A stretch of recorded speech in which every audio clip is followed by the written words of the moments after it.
Mtazamaji wa Ngonya TV, leo ningependa kukupa elimu kuhusiana na zao la migomba. Zao la migomba ni zao linalokubali katika hali ya hewa ya tofauti tofauti. Inakubali katika hali ya hewa ya joto, yani tropical, na pia linakubali katika hali ya hewa ya baridi, yani temperate, na pia linakubali katika hali ya hewa ya baridi la kati, yani subtemperate. Zao la migomba ni zao linalofanya vizuri endapo kama utakuwa unaliwekea mbolea nyingi ya samadi. Zao la migomba linazaa vizuri na pia linaongeza utoaji wa machipukizi, yani suckers. Na pia zao la migomba ni zao linalotaka kiasi kingi cha maji ili liweze kuzaa vizuri na liweze kutoa ndizi nzuri. Tukija katika kuangalia upandaji wa zao la migomba. Katika upandaji tunaangalia vitu viwili, ambavyo vitu hivyo ni nafasi na pia tunaangalia uandaaji wa shimo. Tukija katika nafasi, zao la mgomba linatakiwa kuwa mstari na mstari inatakiwa kuwa ni mita 3 na shimo inatakiwa kuwa mita 3. Kwa nini tumechagua kuweka hiyo nafasi? Tunaweka hiyo nafasi kutokana na saizi ya kivuli la zao la mgomba. Zao la mgomba linachukua kivuli kikubwa, kwa hiyo au kanopi yake inakuwa ni kubwa, ndio maana tunatumia hiyo nafasi. Na pia tunaweka hii nafasi ili kuzuia physical competition. Tunaweka hivyo ili zao liweze kupata mwanga wa kutosha na liweze kukua vizuri. Tukija katika shimo la mgomba. Shimo la mgomba ni kubwa kiasi na ukubwa wake unaendana na vipimo vifuatavyo. Katika uchimbaji unaangalia kina pamoja na upana wa hilo shimo. Tukija katika kina, zao la mgomba linahitaji kina cha sentimita 90 kwenda chini. Lakini tukija katika upana, zao la mgomba linahitaji upana wa sentimita 60. Hicho ni kipengele tu cha mwanzo, lakini kwa sasa tunaingia katika kipengele cha magonjwa. Tukija katika magonjwa, kuna ugonjwa wa fangasi unaitwa Cigar End Rot. Huu ni ugonjwa unaosababishwa na fangasi anaitwa Verticillium ceobromai. Huu ugonjwa unasababishwa endapo migomba ikiwa zaidi ya 4 hadi 5 katika shimo moja. Hawa ni fangasi. Hawa fangasi hawaishi katika udongo, lakini hawa fangasi wanatokea kama migomba katika shimo moja ni mingi. Kama ikiwa mingi, kuna majimaji katika yale majani yake. Yale majimaji yakiwepo, pale mgomba unapoweka ile bunch na kuanza kutoa ndizi. Ile bunch inapotoa zile chane za ndizi, hadi ndizi imeshatoka, kuna baadhi ya maua yanakuwa yanabakia katika zile chane za ndizi juu.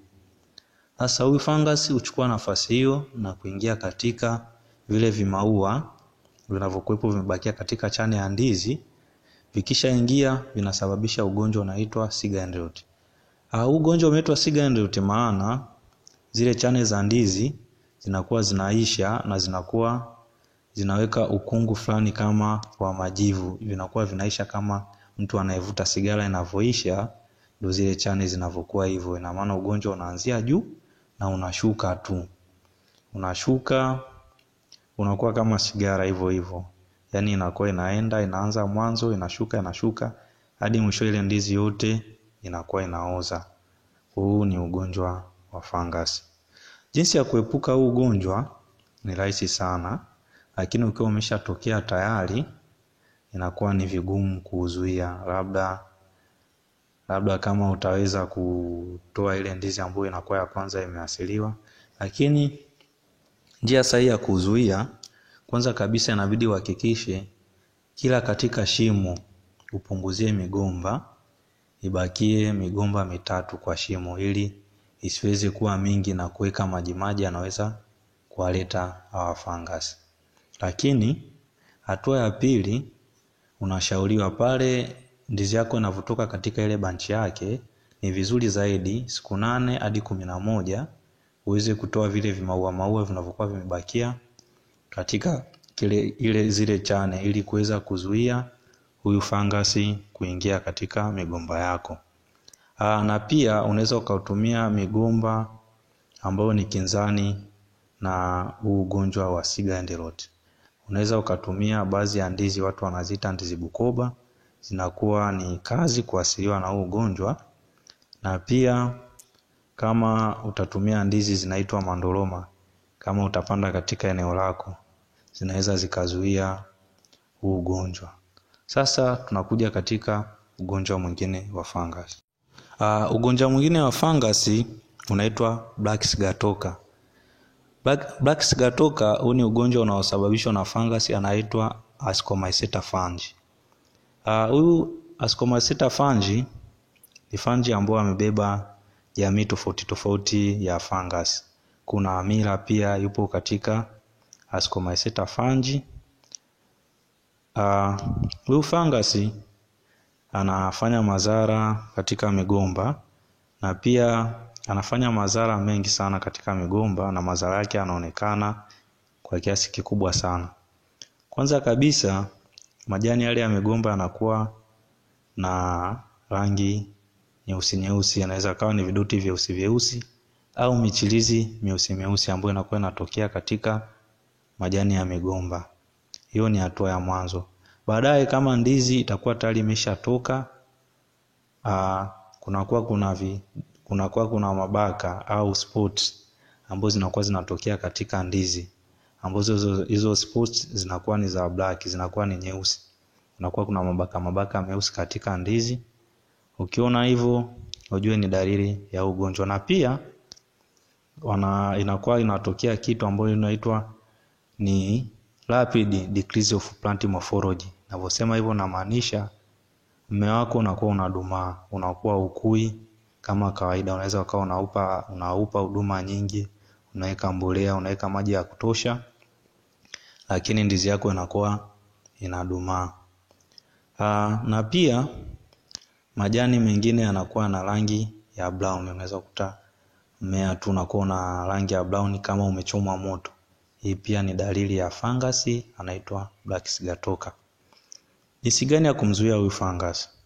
Kwanza kabisa inatakiwa upunguze namba ya migomba. Ina maana katika shimo moja yakitokea machipukizi yabakie matatu.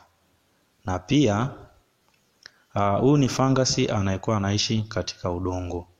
Kwa ili kumzuia ni vizuri zaidi kutumia mbolea za kisasa, ni organic fertilizer ambayo inakuwa na kiasi kingi cha phosphorus. Yaani unaweza ukatumia aidha dapu kwa hatua ya mwanzo. Kabla umeandaa migomba yako ni vizuri kuweka hii mbolea.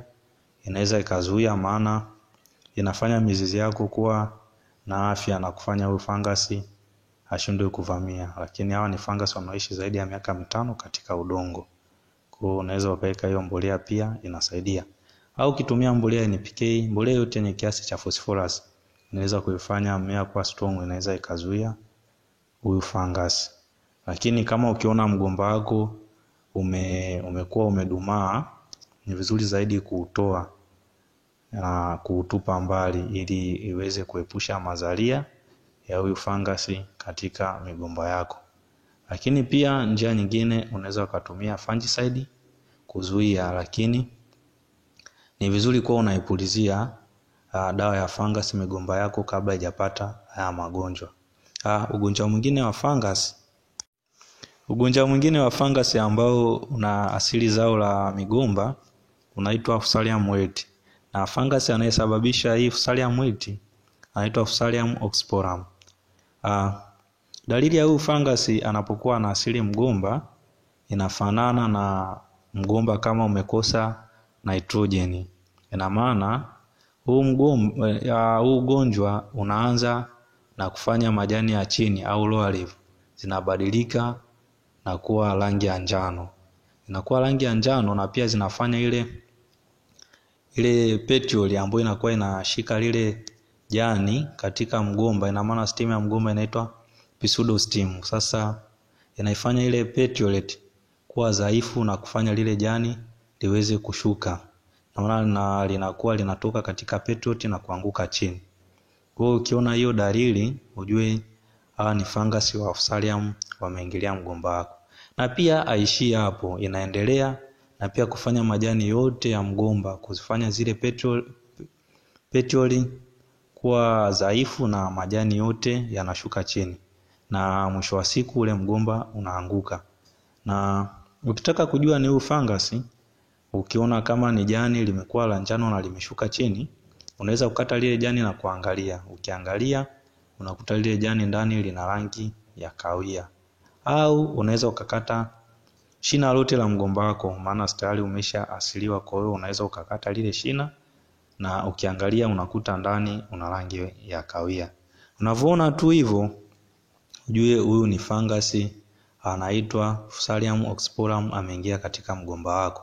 Sasa jinsi gani tunaweza kumzuia huyu fangasi? Huyu ni fangasi anaishi kwenye udongo ndani ya miaka 5 kama Black Sigatoka, lakini huyu fangasi ana tiba, lakini kwa hatua za mwanzo za kumzuia unaweza ukafanya kama mwanzo. Ukipanda mgomba wako ni vizuri kutumia mbolea ya DAP, ambayo ni mbolea yenye kiasi kingi cha phosphorus, au katumia mbolea NPK ili kufanya mizizi yako iwe strong na ifanye huyu fangasi kushindwa kuvamia migomba yako.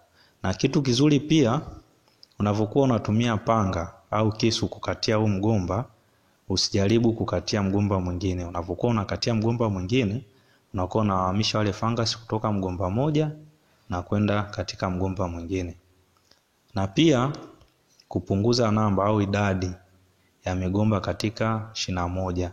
Kama utakuwa umetoa machipukizi mengi, yani suckers, inabidi upunguze, ibakie migomba 3 katika shimo moja.